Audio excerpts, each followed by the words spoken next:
Welcome back. Today is January the 26th. Sort of dark outside, even though it's only afternoon. But I'm making these types of videos because, these walk and talk types of videos, because they won't like burn my eyes as much as the other videos I made in the past, which actually take like editing. So yeah, from now on, I'm just gonna effortlessly make these types of videos, and hopefully I can mass produce them. But anyways, today, I think we should go over Indian history, because Indian history is, I feel like, historically India has been like one of the most important regions in the world. Like if you divide the world map into like different civilizations, you'd have, I don't know, the West, Latin America, Africa, the Middle East, or basically Islam, China, maybe Central Asia, maybe Oceania, maybe Southeast Asia, and then you'd have India. And out of all those civilizations, and by the way, I'm not saying these civilizations I mentioned are the civilizations. Civilization's definition is quite arbitrary, but anyways, I think if you do take that list for granted, India would be like one of the most important of those civilizations in history. Like probably, from like a historical perspective, probably behind only China, or Islam. Well, yeah, and arguably the West. Okay, that's probably not that. It doesn't sound like India's that high up, but still, India's been a pretty important player throughout world history. So, I think Indian history should be more known about, especially in the West, where it's often underrepresented. Usually if you flip through like a textbook about Indian history, or I mean world history, you will find a few pages about India, but the only thing they'll mention are like Hinduism, the caste system, the Maurya Empire, the Gupta Empire, and then here's the most important part. They skip, after the Gupta Empire, they basically skip 1,000 years of Indian history. The next time you hear about India again is probably like the Mughal Empire, and unless you got lucky and the textbook mentions the Delhi Sultanate, but even then, that's still like hundreds of years of Indian history not mentioned. And that's why I wanted to make this video, to cover medieval Indian history. Yeah. So, I think, well, honestly, in India, there's really no conception of medieval Indian history either. There's this period called the Middle Period instead, which takes place from, I think 280 to 1280. So around the time, it stops around the time of the Muslim invasions. However, medieval period usually categorized as like from the 6th century AD to what is it? Like around the fall of Constantinople. So basically the 15th to 16th centuries. That's what the medieval era is usually categorized as. Excuse me if you don't really like this. Maybe if you want me to stick to a traditional Indian perspective of their history, but to make this simple, I'll only be covering the period of India from 500 to what is it, like to the medieval era. Actually, I'll stop at the Marathas, like around the time of the British conquest. So yeah, so if you're you want to know more about like that mysterious period of Indian history between the Guptas and the Mughals, then probably should join me here. Alright, so with that, let's get started. First off, the Gupta Empire. It ends around the 6th century, but it was already quite weakened around the 5th century. Also, by the way, not everything I'm saying is, I'm not acting like everything I'm saying is accurate. Most of the facts, or most of what I say is just what I try to remember, based off like readings of different books and Wikipedia articles. So yeah, not the most reliable stuff, but I still feel like people should be talking more about Indian history, even if inaccurate. So anyways, Gupta's golden age of India, one of the golden ages of India, and not exactly the last either. However, golden age no more by the time of the 6th century, because invasions from these people called the Hephthalites or White Huns have really like, I think they marched all the way to the Gupta capital. It made it limited to somewhere, only a few territories, like around Bengal. So yeah, their chances were pretty low in the 6th century. The Huns, also known as Hephthalites or White Hunas, they did eventually get pushed out, but not by the Guptas. It's by Malwa. And Malwa will be a major player in Indian history up to like around the time of the Mughals. So one way I like to think about Indian history is like Europe, a series of divided states throughout most of history, and even till now, that have religious differences, cultural differences, different conceptions, different political systems at times too. And also another similarity between Europe and India is that their kingdoms all had feudalism or some sort of like vassal king relationship that really sticks them out from other civilizations. However, that could be a simplification. Like comparing Indian kingdoms to European kingdoms could be a massive oversimplification. However, it does really help you to understand Indian history better, even if not entirely accurately.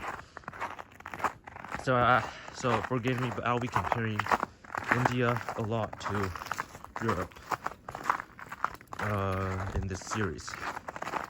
But anyways, Malwa is, yeah, like maybe in France you have a major player in that, or in Europe a major player could be France, and Malwa could be like the, France of India, if you understand what it means. But at the moment, Malwa is more than the France of India. They're pushing back the Huns, pushing back one of so many invaders that did and will come to India time and time again from the north. And after the Malwis push out the Huns, they basically collapse. And Malwa's territory is now limited to somewhere around Madhya Pradesh, the province in modern-day India. But I don't know which way I'm going, by the way. But after that, what happened? So I think there's a few decades of like India being extremely splintered. Then this king, Harshadvana, starts consolidating his hold over a part of central North India. And basically he conquers, by the 7th century, middle of the 7th century, he has conquered this North Indian empire, which he becomes the first emperor of, known as, I think we just call it the Harsha Empire or Harshadvana Empire. It was based around Kannauj, and it was like almost the second golden age of India, like, or well, they're not exactly the second, but the second golden age of India after the Guptas. And so yeah, the empire of Harsha, it only lasted around 50 years, but in many ways it was sort of like a revival of the Gupta empire, another golden age for India, and many diplomatic contacts were opened up with, like, the civilizations of the Middle East and also China, Han China specifically, as well as the Tibetan Empire, probably Southeast Asia as well. And so yeah, Buddhism also just around the time when it spreads to the civilizations to the farther east, and that was partially caused by the influence of the Harsha Empire. So in many ways, the Harsha Empire resembles like the Roman reconquest in I think the Mediterranean and Western Europe under Justinian the Great and Belisarius. And those reconquests, Gupta reconquests in India's case, did eventually fall. Not sort of to the Arabs like the Romans, but also to just internal rivalries, because like conquering North India is like conquering half of India, which is like conquering half of Europe, which doesn't like really end well for any of people who try to do that. So it doesn't really end well in India as well. And by I think 647 CE, India is back to a bunch of divided states. However, the Harsha Empire doesn't exactly leave. It stays in, I think, Kannauj, or like this core territory around Kannauj in modern Uttar Pradesh and some more southern provinces. And what happens is there's another succession crisis there. So, and this is really interesting to me. An army of Tibetans and Han Chinese invade northern India, and I think they reached Kannauj too. So they invade northern India to sort out the succession crisis. This is probably the only time China has invaded any part of the Indian subcontinent before the 18th century, if you count Nepal as part of the Indian subcontinent. If you don't, then before the 20th century. Yeah, that was really interesting to me. But what else is happening in India around this time? I'm struggling to remember, but in the south there was this, while this empire both existed before the Harsha Empire, during the Harsha Empire, and after the Harsha Empire. It was known as the Chalukya Empire, Chalukya Dynasty. But it was I think a Kannadiga speaking state. So, and by the way, like the Kannadigas are going to rule a lot of South India for the next like millennium, up to the 18th century, up to the British conquest.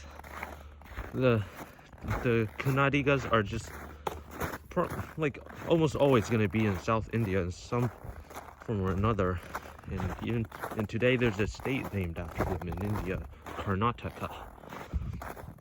For now, the Chalukya Kannadigas, they control, like, I think most of the Deccan. But then there is like this, I'm not sure what exactly happens, but at some point they get overthrown by feudatories known as the Rashtrakutas. That's later down the line though, like in the late 7th or 8th century.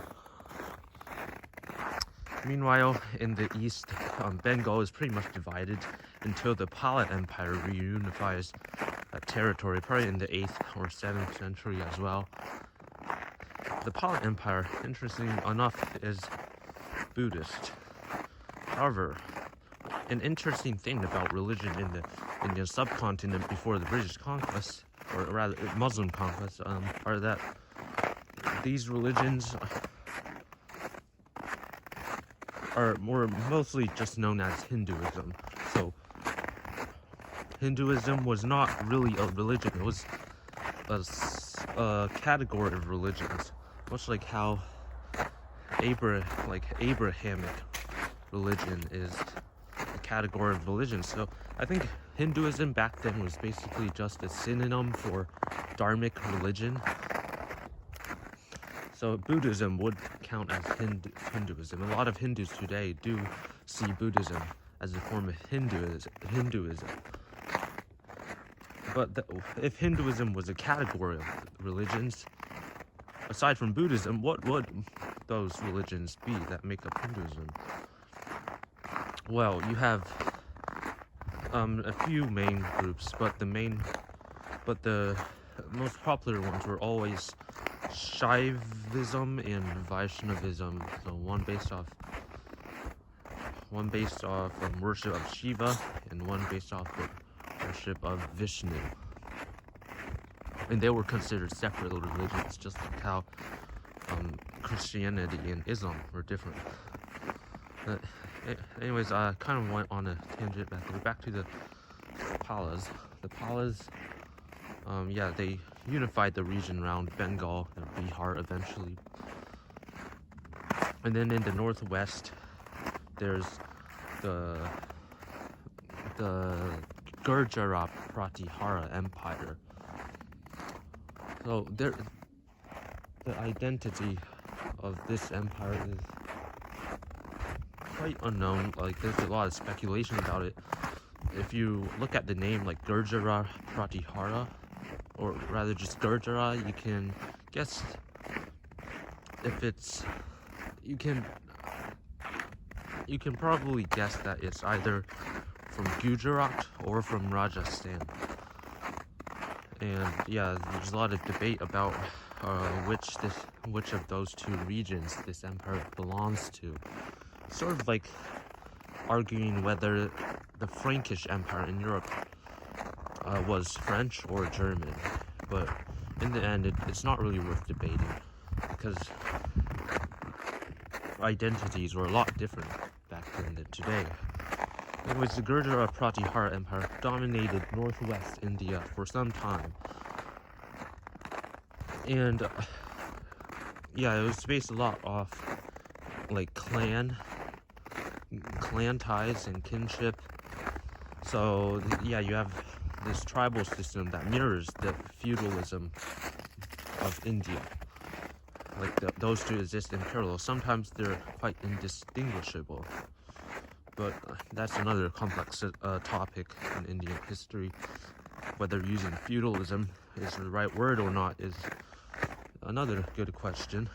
But anyways, the Gurjara Pratihara Empire, the Rashtrakutas, and the Palas, they all existed in India around the same time. Remember, the Malwa has been conquered by Gurjara Pratihara. The Chalukyas have been replaced by the Rashtrakutas, who are also Kannadigas, and the Palas are in Bengal, Bihar, and they're Buddhist.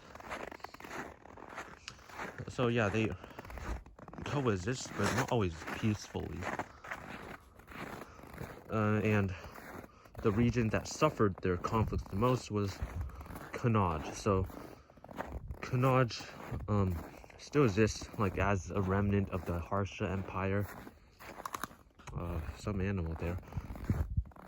But despite the Harsha Empire losing most of its territory, it's still Kannauj is still an extremely wealthy city region, and a sign of imperial prestige. Like how Rome was a sign of imperial prestige back in Europe, or Constantinople. So conquering Connaught would not give like great economic and symbolic benefits to the conqueror.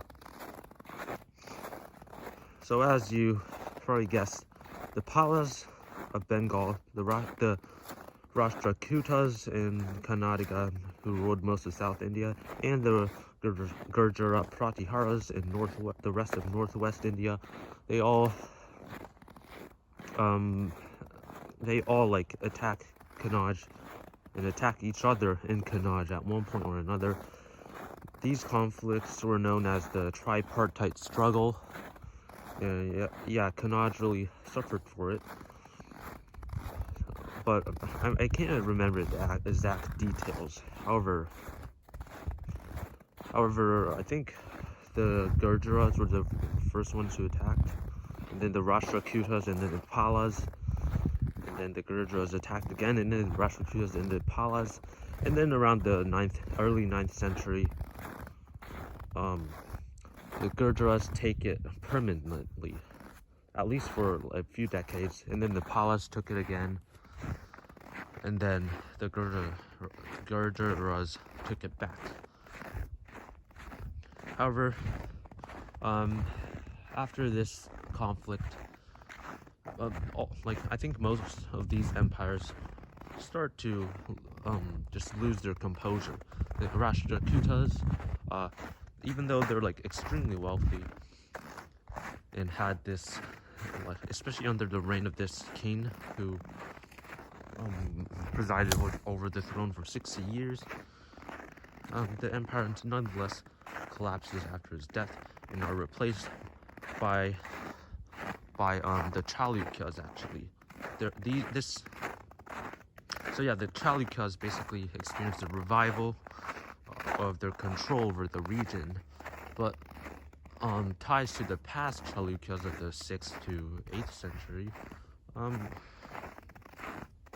exactly on the best terms, because that dynasty fled to a small part of modern Telangana and established the Eastern Chalukya Kingdom. So you have a Western, later Chalukya Kingdom in most of southern India, and then you have the Eastern Chalukyas in Telangana. So that's what's happening in South India during this period. Below them were Tamil states. There's a bunch of them. Tamil Nadu was like the Holy Roman Empire for a good chunk of its history. But the most important ones you should remember are Chola, Chera, and Pandya. And then maybe even Hosala. However, Chera, Chola, and Pandya are the main ones you should remember. But they're not really relevant to the great game of Indian geopolitics at the moment, because there are new players popping up in the Gurjara Pratihara Empire, which collapses like in around 900 AD. They lose control of Kannauj, and I think the Gahadavalas rise to power there. Their kingdom was also known as Kannauj, so some ties to Harsha's past, maybe. But it's more like modern Italy trying to claim the Roman Empire. It was and then to the west of Kannauj,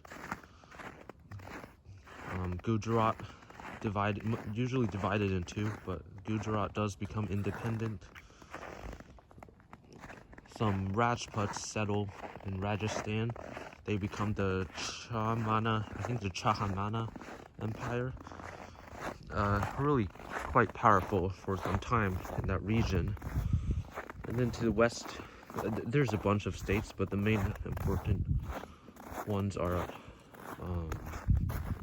in Haryana. There's the Tomaras, who occupy Delhi, and then there's like Tripuri, Kalakuri in what is it?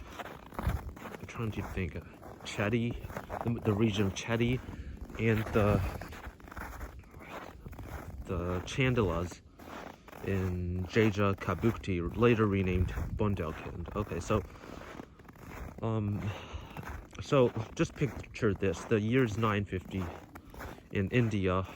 Just picture a map of India, and I'll tell you which kingdoms are there from north to south. So Tomara's in Haryana.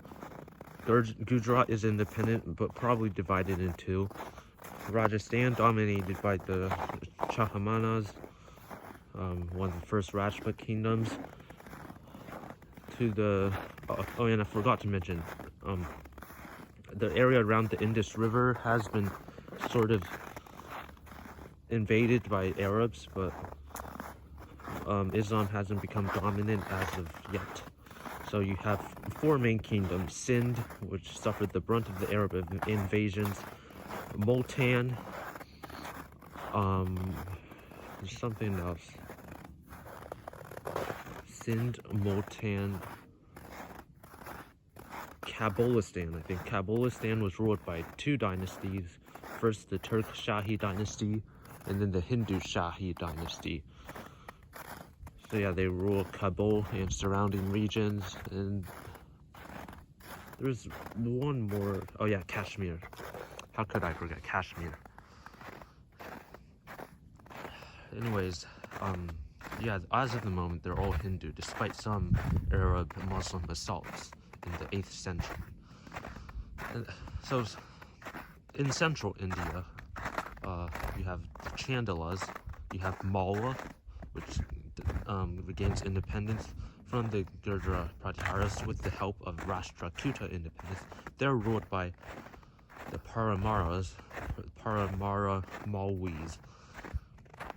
Then you have Tripuri Kalakiri as well. The Tripuri Kalakiris will go on to establish many more dynasties throughout much of India, including South India, but not at the moment.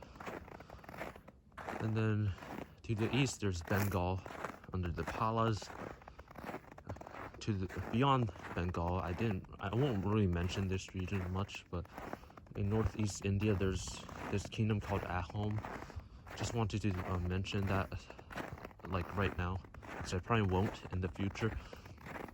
I apologize, because I don't really know a lot about that region. And the Ahom kingdom is going to divide into like several small states in the future. Anyways, going back to central India, there's the Chalukyas. They're strong in the Deccan and also most of South India. Below the Chalukyas, you have a bunch of Tamil states. And then in the east, there's the kingdom of Kalinga. Yeah, the same Kalinga that was invaded, so brutally invaded by the Mauryas that the king broke down in tears and had to convert to Buddhism. Yeah, that same Kalinga still survives. Later they will be renamed Orissa, I think. And then the region between like the Chandilas and the Kalakiris and Kalinga is known as Gondwana. There hasn't really been any significant state there for centuries, mostly just tribes there, I think. But there are a few kingdoms that I can't really remember at the moment. And those kingdoms are going to remain there for centuries until they're probably never going to get conquered until the Marathas. Anyways, and then, yeah, there's the Eastern Chalukyas below Gondwana as well. Okay, so those are the main kingdoms of medieval India up to the 10th century. Yeah, there's a lot I skipped because I covered like 400 years of Indian history in this video. But, the next parts I'll probably do maybe tomorrow and the day after. Try to cover 500 years at a time, but things get really chaotic before and after the Muslim invasion, so no promises. that I can't do 500 years in a single video. But, yeah, as you can tell, it's getting really dark, and I'm getting a bit nervous. So I'll end the video here, and yeah, I'll see you all tomorrow. Geez, it's actually really dark.